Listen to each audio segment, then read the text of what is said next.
Hey guys, it is Mike from Baltimore Rides here. It is Friday, March 30th. I wanted to give you guys an update real quick and let you know what's going on. A lot of you guys have been texting me kind of like on and off the past couple days. I was not on the road yesterday, Thursday. I had really intended to. Actually, Austin and I had talked about it because it was opening day for the Orioles, but my mom had a stroke yesterday morning. And, a lot of you guys have been following me for a while. You know that my mom is 73, and I just recently put her into assisted living with dementia Alzheimer's. And got a call from the assisted living facility that she was being rushed to Sinai and that something had happened. Of course, by the time I got there, it was about 45 minutes, after she had gotten in the ambulance, and she was in the ER and obviously had a stroke. And, at that point, she was in really bad shape. I mean, slurred speech, paralysis on her right side of her body, et cetera, et cetera.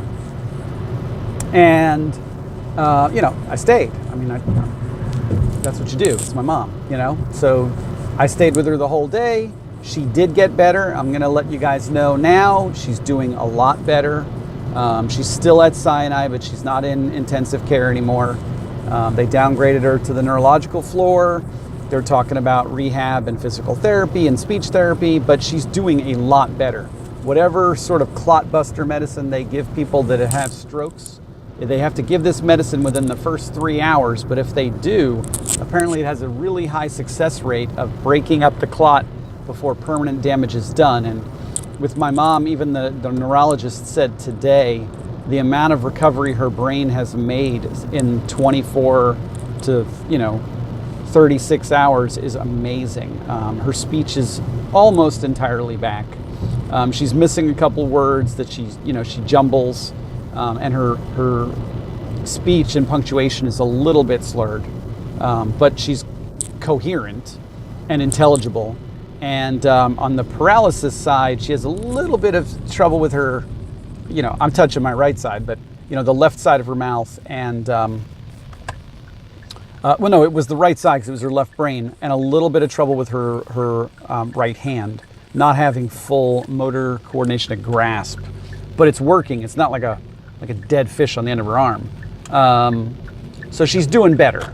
But, obviously I stayed with her till about 9 o'clock last night in the hospital. They gave her dinner. They got her kind of like settled into the ICU last night and, or yesterday afternoon. And I stuck with her until they fed her first meal. Obviously the nurses like spoon feed you, but because they wanted to test her swallow reflex, because I guess your throat goes numb if you have a partial side paralysis. So stuff I didn't know. So, she did that. They gave her a mild sedative to help her sleep because she was very anxious because she was struggling with the communication piece and obviously everything that had happened. It's bad enough when a normal person has a stroke and has to comprehend that their body and their brain is not working the way it should. But my mom already on top of that having dementia Alzheimer's and already having a state of confusion around a lot of things, especially short-term memory things, it was harder for her. So they gave her a little just something to knock her out a little bit and help her sleep through the night. And I went home and got some sleep myself. So I was in no shape to drive last night, just emotionally, mentally after that day. Today I went back and saw her, stayed till about 1 o'clock in the afternoon when the doctors had done rounds so I could talk to her team of doctors and kind of get a gist of what's going on. And then I went to work today. So today's been a good day so far, but obviously, family first, guys. That's always been my rule. It always will be my rule.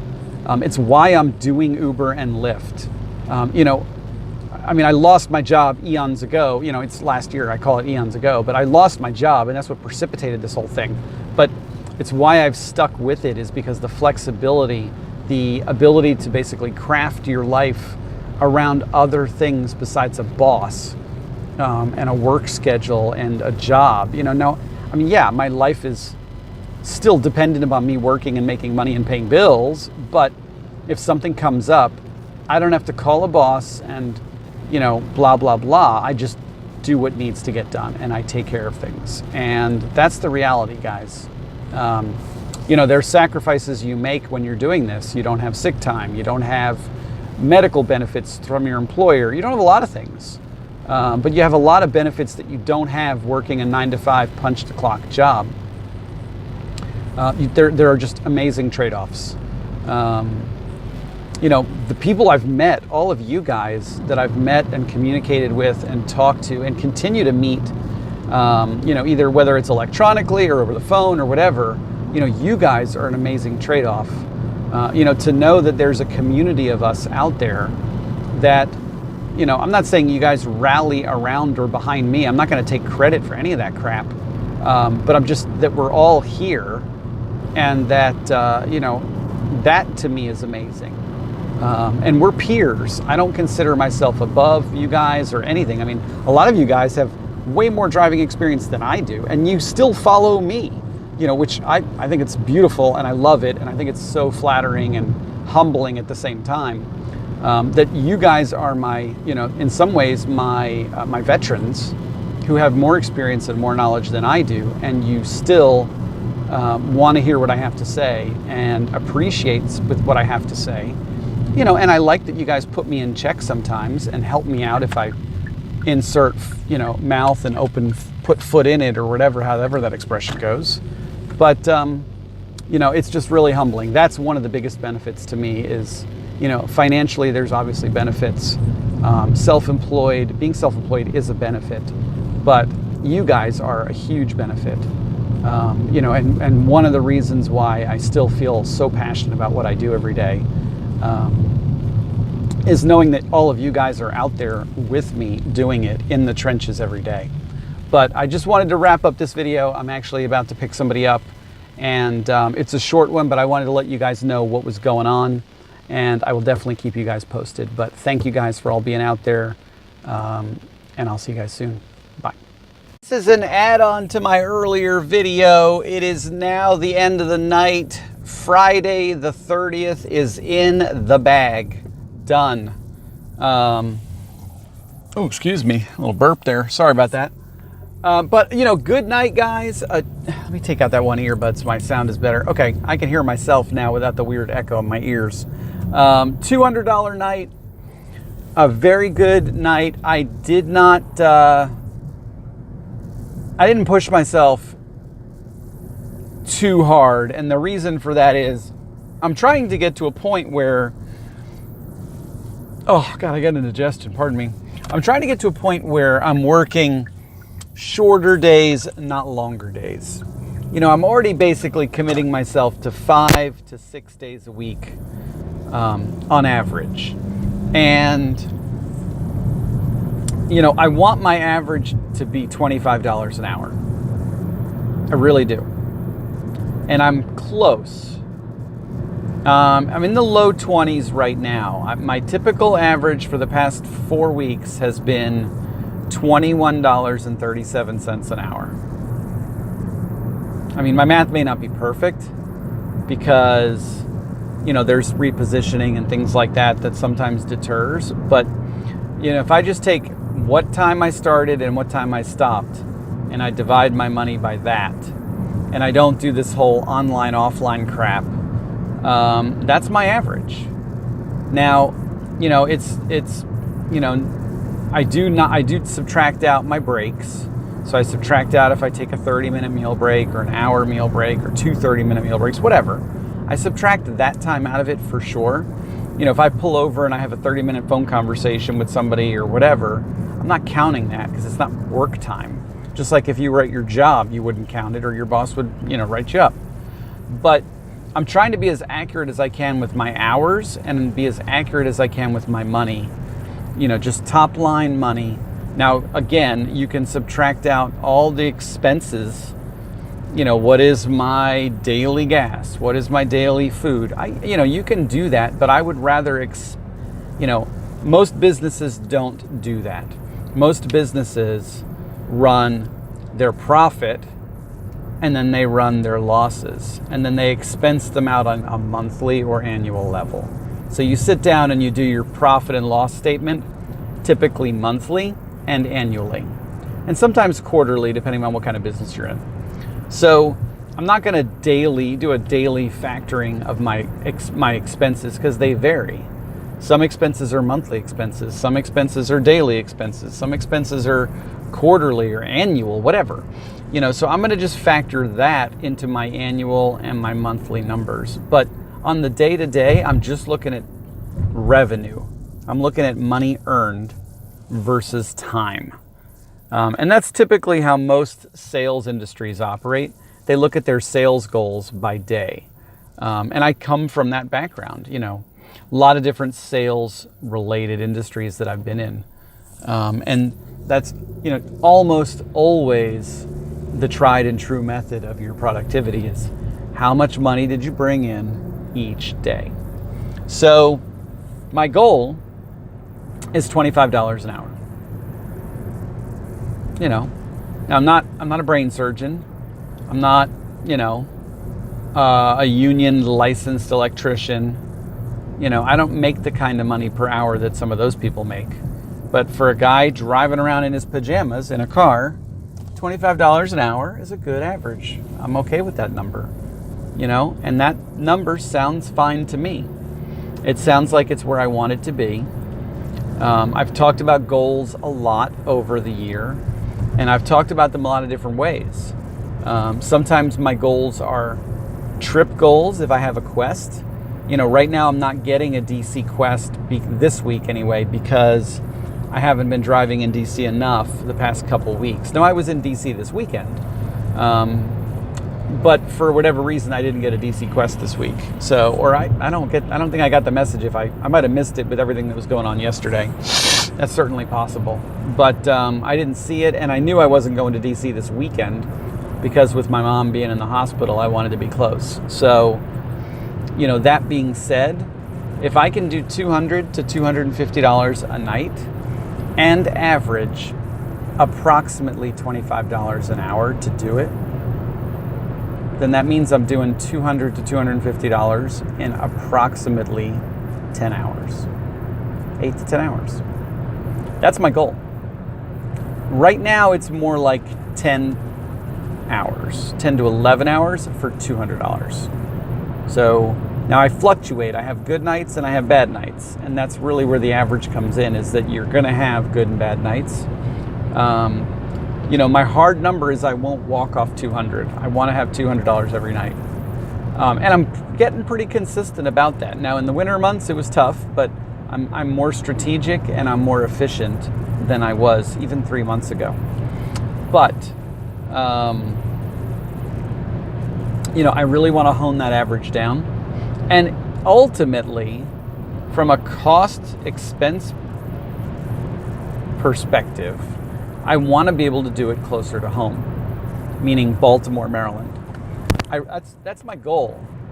And I've been able to do $200 nights in Baltimore, very consistently in the past few weeks. However, there are some times where I tend to be more on the laggard side, more on the 150 to 175, and I don't like those nights because they're killing my average, and they're making it harder for me to hit my weekly goal, which in turn is my monthly goal for my budget. So, this is all math, guys. This is all just the math of running your own business, treating this as a business, not as a job.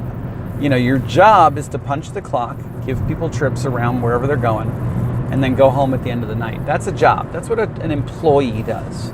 And I had this conversation with somebody, a customer or a passenger the other night, about the difference between being a business owner and a employee at a business. And one of those vast differences are the employee doesn't really care about the results. They just punch the clock, they do their job, and I think employees do their jobs very well for the most part. I think most employees don't go to work to screw up. They don't go to work to do a bad job. Now, they may not be feeling it one day, and they might phone it in one day and do a half-assed job on a given day when they're feeling under the weather or they got something in their personal life going on. But on the average, most employees go to work to do a good job. They have self-respect, and they care about their job because they care about their paycheck.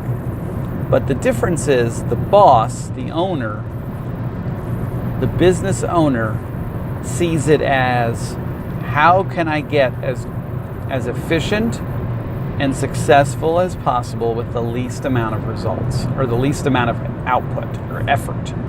And efficiency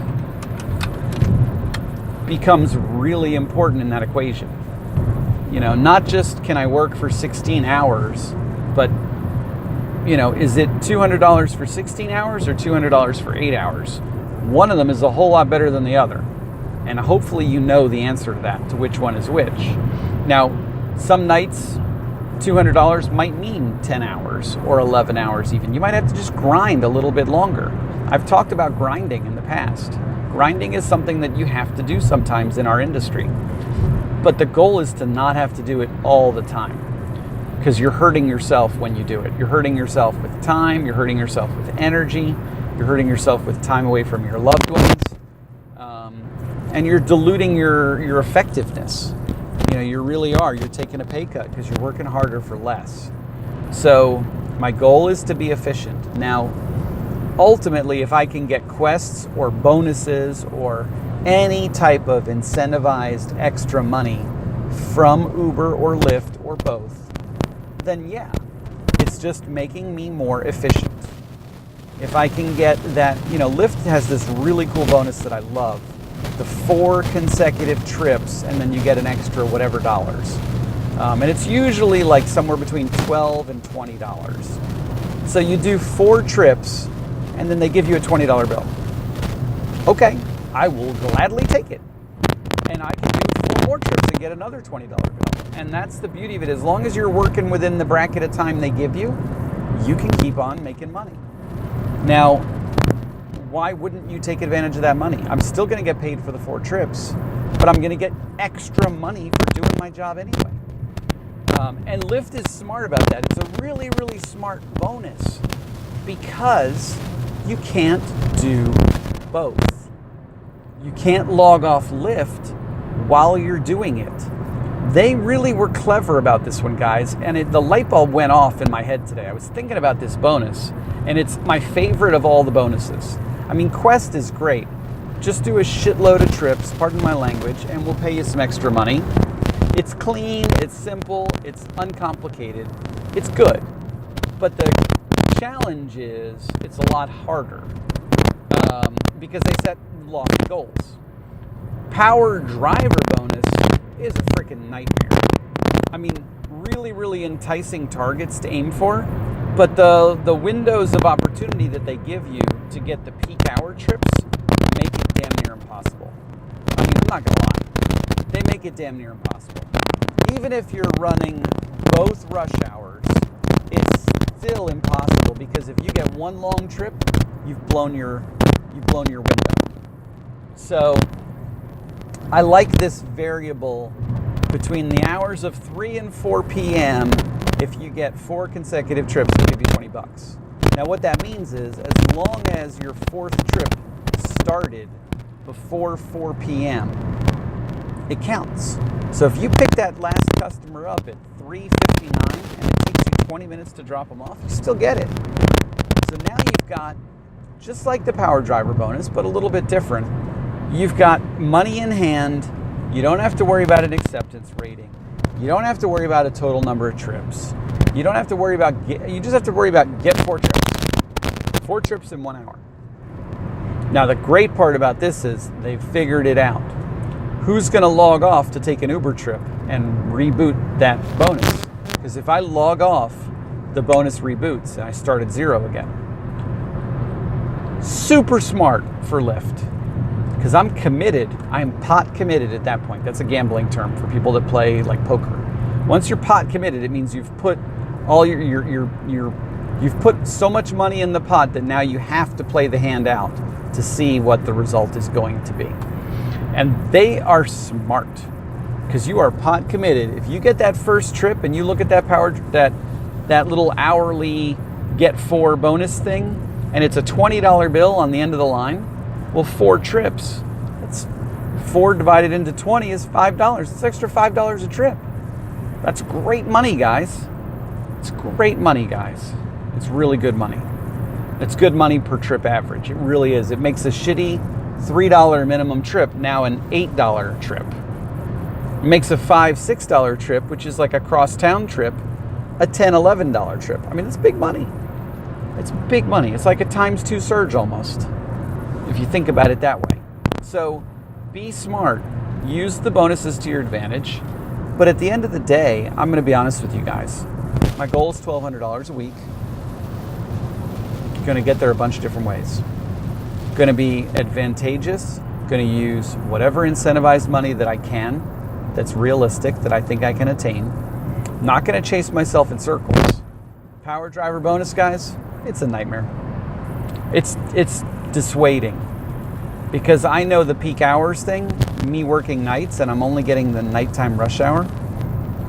The best I can do is really the 65, the first level. The best. Sometimes if I'm really, really lucky, I might get close to the second one, but never there.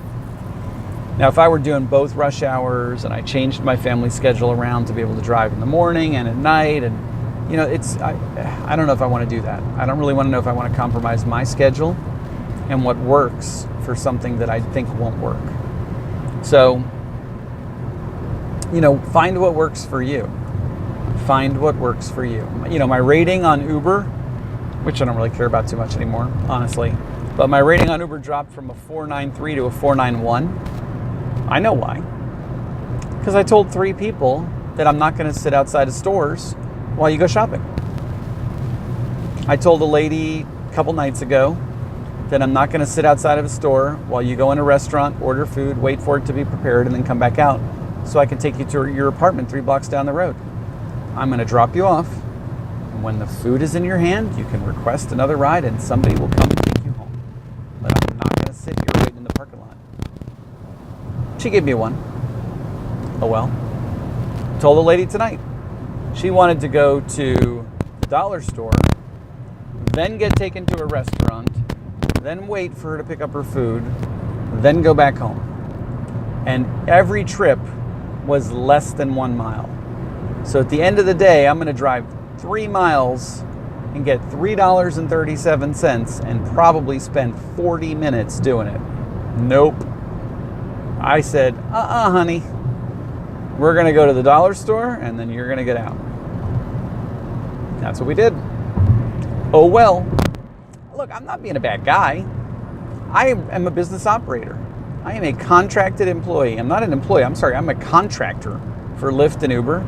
And part of my contract says that I don't have to honor shopping trips. Multiple stops is for picking people up and dropping people off.